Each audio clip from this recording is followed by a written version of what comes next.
안녕하세요. 잡시광입니다. 최근 방한한 폴란드 정부 대표단은 폴란드 이전 정권에서 논의했던 K9 자주포와 K2 전차 수출의 조건에 대해 한국 방산업체들과 구체적인 협의에 들어갔습니다. 폴란드 정부는 지난 2022년 한화 에어로스페이스와 K9 자주포 672문을 수출하는 내용의 기본 계약을 맺었고 212문에 대한 1차 수출 이행 계약을 이듬해 말 K9A1 6문과 K9PL 146문 등 152문 물량의 추가 계약을 체결했습니다. 그 사이 폴란드에서 정권이 바뀌었음에도 불구하고 현 정부가 이전 정부와 한국이 계약한 무기 수입 계약을 이행할 것을 약속한 것은 상당히 의미 있는 일로 한국 방산에 대한 신뢰를 보여준 일이었습니다. 그리고 지난 5월 6일 폴란드에서 열린 방산 컨퍼런스에서 현대로템과 폴란드 PG지사 그리고 K2 전차를 현지 생산할 업체들이 공동으로 로드맵을 발표했는데요. 계획을 보면 2025년까지 K2 기본형이 한국의 현대로템에서 180대가 생산되어 완납되고 2026년부터 2030년까지 이 전차들을 K2PL 사양으로 업그레이드하기로 되어 있습니다. 또한 2027년까지 K2PL 개발을 완료하고 2035년까지 현대로템에서 320대, 폴란드 PGG그룹에서 500대를 양산할 계획 중입니다. 최소 500대를 폴란드에 생산해 최대 1000대를 공급한다고 가정할 때 현지 방산산업의 수익은 280억 달러, 약 39조 원에 달할 것으로 나타났습니다. 그래서 지금 폴란드 현지 방산 업체들과 각 지방정부들은 서로 이 사업을 따내려 경쟁이 한창이라고 합니다. 그런데 몇 가지 문제가 발생했습니다. 폴란드가 황당한 요구사항을 내놓으며 자신들의 조건을 내세우기 시작한 것입니다. 우리가 이만큼 샀으니 한국도 자신들의 무기를 사야 절충교역에 맞다는 주장을 하는 한편 K9 자주포에 폴란드산 자주포의 차대를 통합하는 방안을 추진할 것이라고 밝혀 의문점을 던져주고 있는데요. 이처럼 폴란드의 태도에 갑자기 변화가 감지되는 배경은 무엇인지, 그리고 폴란드가 굳이 K9 자주포와 크랩 자주포의 차대를 통합하겠다고 하는 이유는 무엇인지 오늘은 이 소식 자세히 전해드립니다. 한국은 현대로템이 폴란드 포즈난의 K2 전차 공장 건설을 모색하는 등 약속했던 대로 폴란드의 K2 전차 K9 자주포를 수출하면서 폴란드 현지 생산을 위해 적극 협조하며 논의하고 있습니다. 그런데 갑자기 최근 폴란드가 이것저것 요구하는 게 많아진 겁니다. 그 이유는 폴란드를 둘러싼 외부의 환경 그리고 폴란드 내부의 문제들이 얽히고 설켜 있습니다. 먼저 폴란드는 지금 대규모 무기 수입 도입 속도를 조절하고 있는 상황입니다. 폴란드의 새 정부는 이전 정권이 추진했던 대규모 무기 수입에 대해 감사를 진행 중인데다가 러시아가 전쟁에서 힘이 빠져 위협 강도가 낮아졌다고 판단해 추진했던 대규모 무기 수입의 속도를 조절하고 있습니다. 그 와중에 K9 자주포는 폴란드가 개발한 크랩 자주포로 인해 폴란드 군비청에서도 한국과의 사업을 신속 진행시키는데 어려움을 겪고 있습니다. 이는 폴란드 국민들이 크랩 자주포가 마치 폴란드 자체 역량으로 생산한 자주포인 것처럼 인식하고 있기 때문입니다. 일부 폴란드 국민들 사이에서 크랩 자주포가 있는데 왜 또 한국에게 K9을 대거 주문하느냐는 여론도 생긴 것입니다. 하지만 폴란드 국민들이 간과하고 있는 점은 크랩 자주포는 폴란드 방산업체가 조립을 하고는 있지만 내부를 뜯어보면 주요 부품을 대부분 해외에서 수입해야 해서 폴란드 자체 역량으로는 생산이 어려우며 그래서 생산 단가가 비싸다는 점입니다. 크랩 자주포의 포탑은 영국 AS90 브레이브하트의 자주포를 그대로 뜯어왔고 자주포에서 가장 중요한 155mm 포시는 프랑스 회사에서 주문해서 탑재하고 있는 상황입니다. 더구나 크랩 자주포는 앞으로 100문 이상 생산한 뒤에 더 이상 생산이 어렵고 K9 자주포보다 2배 이상 비쌉니다. 이 때문에 폴란드 군비청이 많이 알아보고 신속하게 도입 가능한 한국의 K9 자주포를 도입하기로 한 것인데 여론이 안 좋자 결국 폴란드 군비청은 250문의 크랩 자주포를 추가 주문했습니다. 하지만 해당 방산업체인 후타 스틸러브 플라사는 아직까지도 입찰서조차 제출하지 않았다고 하니 말 다했습니다. 심지어 이 업체는 폴란드가 2016년과 2022년에 주문한 크랩 자주포도 아직까지 폴란드에 인도하지 못하고 있는 실정이니 무슨 설명이 더 필요하겠습니까?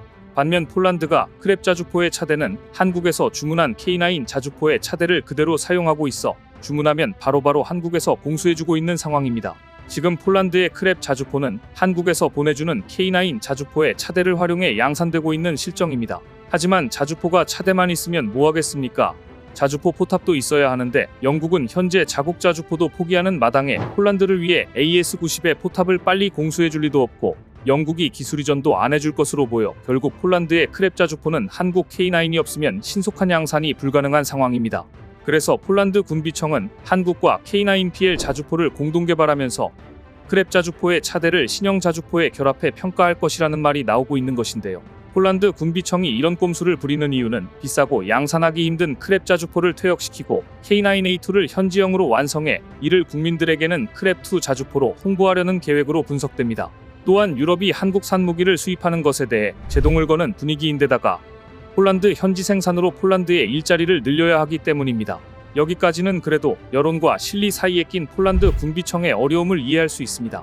그런데 폴란드는 한국에 더 무리한 요구를 해 논란이 되고 있습니다. 한국으로부터 K2 전차 180대를 추가 도입하지만 자신들이 무기도 사달라고 요구한 것인데요. 폴란드는 내년에 한국과 다연장 로켓 천무의 소모성탄약과 로켓탄 생산을 위한 3차 계약을 실행할 예정입니다. 그런데 최근 요구사항이 추가되었습니다. 한국산 무기를 구매한 만큼 한국군에서도 폴란드산 무기와 장비를 구매해달라는 일명 오브셋 절충교역을 요구한 겁니다. 사실 절충교역은 국가 간의 무기방산 장비 도입에 있어서 언제나 등장하는 것이긴 합니다. 그런데 문제는 폴란드산 무기와 전투 비전투 장비들 중에 한국군에서 도입을 할 만한 물건이 마땅치 않다는 점입니다. 폴란드가 자체 개발 제작한 무기 장비들은 대부분 수입한 것을 라벨만 갈아 폴란드 국내 기술로 둔갑시켜서 실전 배치를 앞두고 있는 것들이거나 한국군의 요구사항에 충족되지 않는 성능 미달의 제품들로 한국군에서 난색을 표할 수밖에 없는 것이기 때문입니다. 폴란드가 구매하길 요청한 목록을 보면 대공 방어체계와 레이더, 박격포와 같은 방산 제품이었습니다. 무기를 수출하는 것도 중요하지만 한국으로서는 우리가 수준이 더 높은데 원치 않은 무기와 장비를 도입하면 나중에 한국군 내에서 더 큰 문제를 일으키게 될 우려가 있습니다. 폴란드가 이런 요구를 하는 것은 1차 도입으로 어느 정도 한국산 무기로 전력화를 마무리하였으니 이 3차 계약을 굳이 서두를 필요가 없다고 여기며 느긋하게 한국에게 절충 무역 카드를 제안한 것으로 보이는데요. 하지만 한국으로서는 폴란드가 한국으로부터 도입하는 방산 자금의 70% 이상을 빌려주었고 기술 이전에 현지 생산까지 돕고 있는데 여기에 한국군이 받기에 형편없는 수준의 무기까지 사달라고 조르니 응해줄 수가 없는 것입니다. 이 소식을 접한 한국 네티즌들의 반응은 한국한테 레이더나 박격포 같은 폴란드 무기들을 팔고 싶다니 기술 이전 받고 현지 생산하고 절충교역까지 하고 싶은 거야. 무기 파는 거보다 필요 없는 무기 사는 게 더 국방을 골병들게 함.